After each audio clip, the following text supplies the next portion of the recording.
New Zealand के खिलाफ चौथे टी20 मुकाबले में शिवम दुबे और रिंकू सिंह ने किया कमाल। टीम इंडिया ने रच डाला इतिहास। नमस्कार दोस्तों, स्वागत है आपका एक बार फिर हमारे चैनल में।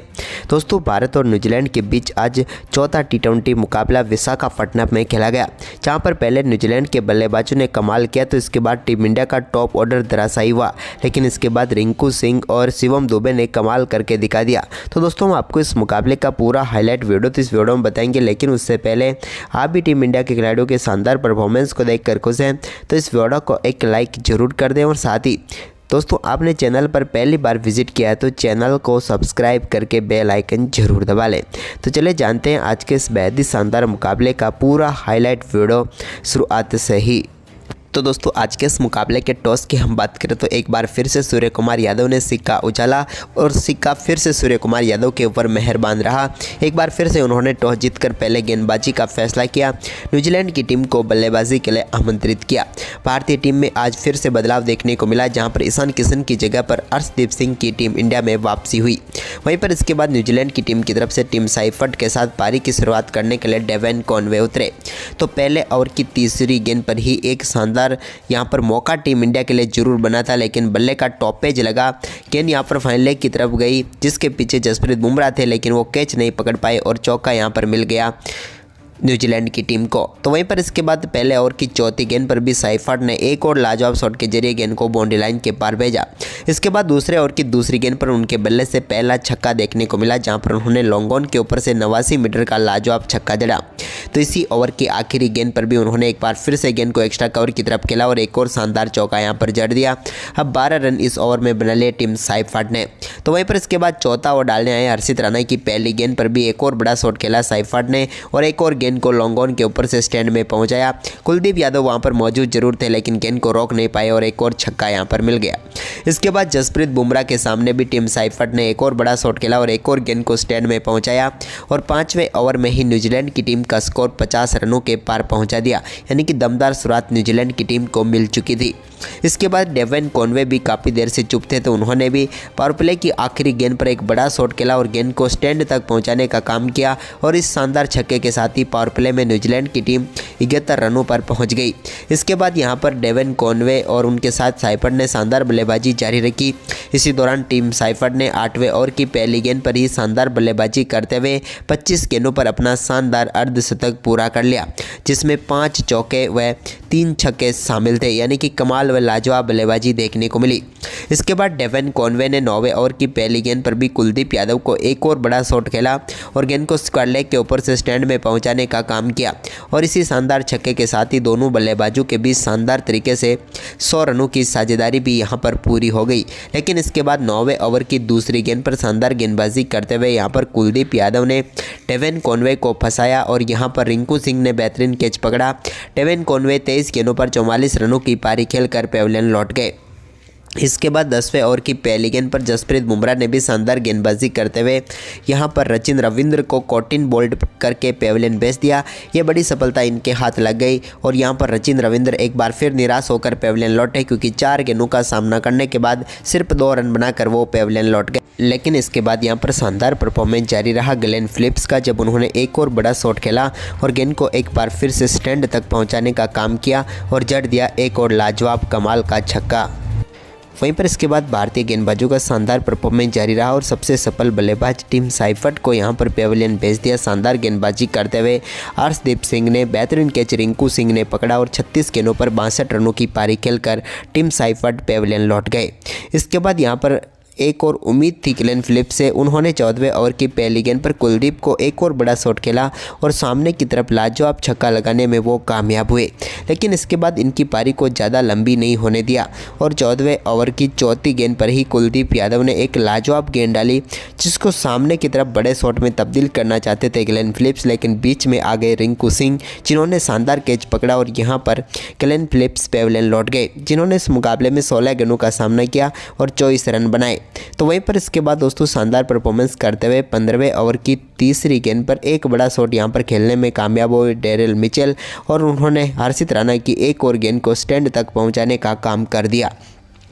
इसके बाद भारतीय टीम को अगली सफलता का इंतजार था और वो पूरी करवाई रवि बिश्नोई ने, जब 16वें ओवर की पहली गेंद पर रवि बिश्नोई के सामने बड़ा शॉट खेलने के लिए गए मार्क चैंपमैन, लेकिन गेंद सीधे हर्षित राणा के हाथों में चली गई और भारतीय टीम को एक और महत्वपूर्ण सफलता यहां पर मिल गई। चैंपमैन की हम बात करें तो 8 गेंदों का सामना करने के बाद 9 रनों की पारी खेलकर वो पेविलियन लौट गए। इसके बाद कप्तान मिचेल सेंटनर के ऊपर भी बड़ी जिम्मेदारी थी, तो उन्होंने यहाँ पर 16वें ओवर की 5वीं गेंद पर एक बड़ा शॉट खेला और गेंद को सीधे स्टैंड तक पहुंचाने का काम कर दिया और एक लाजवाब छक्का लॉन्ग ऑफ के ऊपर से इनके बल्ले से देखने को मिला। लेकिन इसके बाद 17वें ओवर की पहली गेंद पर मिचेल सेंटनर रन लेना चाहते थे, लेकिन यहां पर लाजवाब थ्रो देखने को मिला हार्दिक पांड्या का और यहां पर क्रीज से थोड़े दूर रह गए मिचेल सेंटनर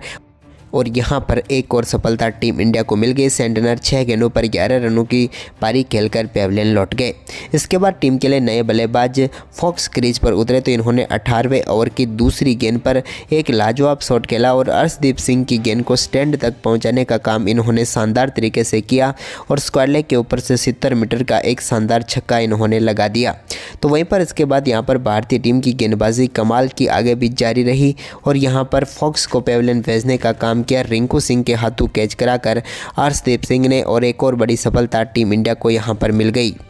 जैक फॉक्स 6 गेंदों पर 13 रनों की पारी खेलकर पेविलियन लौटे, लेकिन यहां पर डेरिल मिचेल आखिर तक क्रीज पर लड़ते रहे। उन्होंने जसप्रीत बुमराह के 19वें ओवर की तीसरी गेंद पर बैकबॉर्ड शॉट के साथ गेंद को 6 रनों के लिए बाउंड्री लाइन के पार भेजने का काम किया। मिड विकेट के ऊपर से इन्होंने गेंद को स्टैंड में पहुंचा दिया। वहीं पर इसके बाद इनका ये परफॉर्मेंस आगे भी जारी रहा।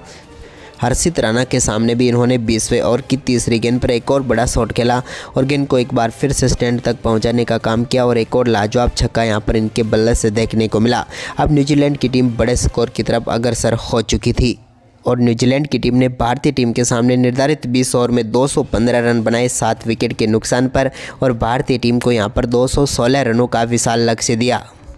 वहीं पर इसके बाद भारतीय टीम इस बड़े लक्ष्य का पीछा करने उतरी, तो टीम इंडिया की शुरुआत बेहद ही खराब रही, जब यहां पर भारतीय टीम को पहली गेंद पर बड़ा झटका लगा। मैट हेनरी की गेंद को बड़े शॉट में तब्दील करने के लिए गए अभिषेक शर्मा, लेकिन गेंद सीधे पहुंच गई डेवन कॉनवे के हाथों में और अभिषेक शर्मा गोल्डन डक पर ही आउट हुआ और भारतीय टीम को पहली गेंद पर करारा झटका लग गया। इसके बाद दोस्तों यहाँ पर भारतीय टीम को एक और झटका भी लगा, जब यहाँ पर टीम के कप्तान ने दूसरे ओवर की आखिरी गेंद को रोकने का प्रयास किया, लेकिन गेंद सीधे जैकब डप्पी के हाथ में चली गई, जहां पर उन्होंने लाजवाब कैच पकड़ा और कॉटिन बोल्ड आउट होकर सूर्य कुमार यादव भी पेविलियन लौट गए और भारतीय टीम को 9 रनों के स्कोर पर ही दूसरा झटका लग गया। हम बात करें यहाँ पर सूर्य कुमार यादव की, तो 8 गेंदों पर 8 रन बनाकर पेविलियन लौटे। इसके बाद संजू सैमसन ने यहाँ पर तीसरे ओवर की पहली गेंद पर एक लाजवाब शॉट के साथ बेहतरीन चौका जड़ दिया। इसके बाद रिंकू सिंह का शानदार परफॉर्मेंस भी देखने को मिला, जहां पर उन्होंने शानदार बल्लेबाजी करते हुए चौथे ओवर की चौथी गेंद पर एक बड़ा शॉट खेला और गेंद को लेग साइड में 6 रनों के लिए बाउंड्री लाइन के पार भेजकर अपनी पारी का इन्होंने शानदार आगाज कर दिया। इसके बाद अगली ही गेंद पर एक बार फिर से फॉक्स की एक और गेंद को बैकवर्ड पॉइंट के ऊपर से कट किया और एक बार फिर से 6 रनों के लिए बाउंड्री लाइन के पार भेज दिया। गेंद सीधे बाउंड्री रोप पर जाकर गिरी और बैक टू बैक 2 छक्के यहां पर देखने को मिले रिंकू सिंह के बल्ले से। इसके बाद 5वें ओवर की आखिरी गेंद पर इस सोडी की गेंद को पॉइंट के ऊपर से 4 रनों के लिए बाउंड्री लाइन के पार भेजने में कामयाब हुए संजू सैमसन भी। तो वहीं पर इसके बाद 6ठे ओवर की दूसरी गेंद पर जैकब डप्पी की एक और गेंद को बैकवर्ड स्क्वायर लेग की तरफ 4 रनों के लिए बाउंड्री लाइन के पार भेजा रिंकू सिंह ने। इसके बाद संजू सैमसन ने भी अपनी पारी का पहला छक्का जड़ा, जब उन्होंने 6ठे ओवर की 5वीं गेंद को मिड विकेट के ऊपर से बाउंड्री लाइन के पार भेजा और जड़ दिया अपनी पारी का पहला लाजवाब छक्का। लेकिन इसके बाद संजू सैमसन की पारी ज़्यादा लंबी नहीं हो पाई और 7वें ओवर की चौथी गेंद पर संजू सैमसन को यहां पर पेविलियन भेज दिया मिचेल सेंटनर ने बोल्ड करके और भारतीय टीम को एक करारा झटका यहां पर लगा। संजू सैमसन की हम बात करें तो 15 गेंदों पर 24 रनों की पारी खेलकर वो पेविलियन लौट गए। इसके बाद दोस्तों यहां पर हार्दिक पांड्या की पारी भी ज़्यादा लंबी नहीं हो पाई और 9वें ओवर की चौथी गेंद पर हार्दिक पांड्या बड़ा शॉट खेलने की कोशिश में अपना कैच यहां पर बैकवर्ड पॉइंट पर थमा बैठे, जहां पर फॉक्स ने कोई गलती नहीं की और मिचेल सेंटनर ने यहां पर शानदार सफलता दिला दी। और हार्दिक पांड्या की हम बात करें तो 5 ही गेंदों का सामना किया था और 2 रनों की पारी खेलकर वो चलते बने। इसके बाद दोस्तों यहां पर शिवम दुबे क्रीज पर उतरे तो उन्होंने आते ही एक बड़ा शॉट खेला और सेंटनर की गेंद को स्टैंड तक पहुंचाने का काम किया और पहली गेंद पर 101 मीटर का लाजवाब छक्का जड़कर अपनी पारी का शानदार आगाज कर दिया।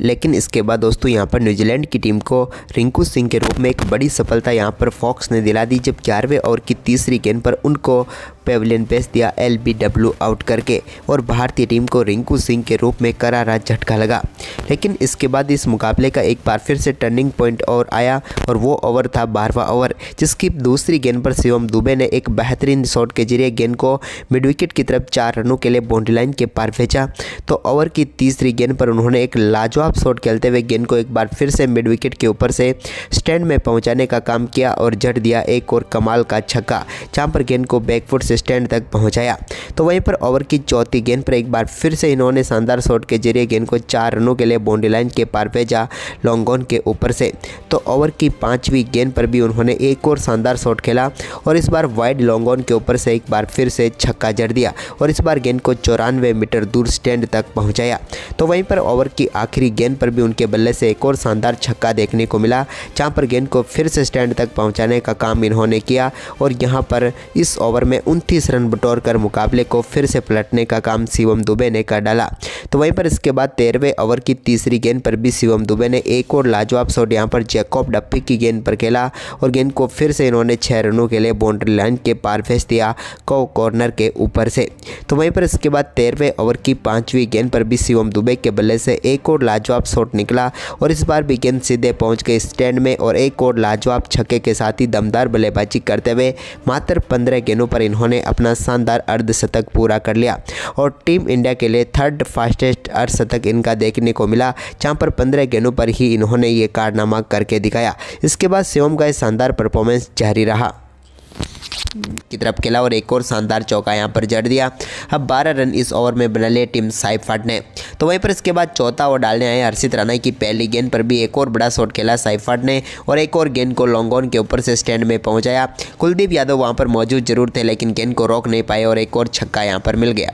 इसके बाद जसप्रीत बुमराह के सामने भी टीम साइफर्ट ने एक और बड़ा शॉट खेला और एक और गेंद को स्टैंड में पहुंचाया और 5वें ओवर में ही न्यूजीलैंड की टीम का स्कोर 50 रनों के पार पहुंचा दिया, यानी कि दमदार शुरुआत न्यूजीलैंड की टीम को मिल चुकी थी।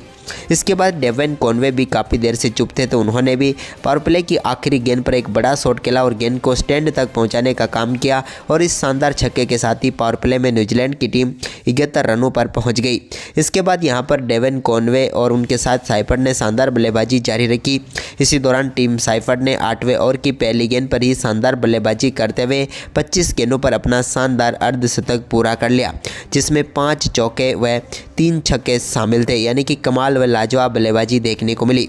इसके बाद डेवन कॉनवे ने 9वें ओवर की पहली गेंद पर भी कुलदीप यादव को एक और बड़ा शॉट खेला और गेंद को स्क्वायर लेग के ऊपर से स्टैंड में पहुंचाने का काम किया और इसी शानदार छक्के के साथ ही दोनों बल्लेबाजों के बीच शानदार तरीके से 100 रनों की साझेदारी भी यहां पर पूरी हो गई। लेकिन इसके बाद 9वें ओवर की दूसरी गेंद पर शानदार गेंदबाजी करते हुए यहां पर कुलदीप यादव ने डेवन कॉनवे को फंसाया और यहां पर रिंकू सिंह ने बेहतरीन कैच पकड़ा। डेवन कॉनवे 23 गेंदों पर 44 रनों की पारी खेलकर पेविलियन लौट गए।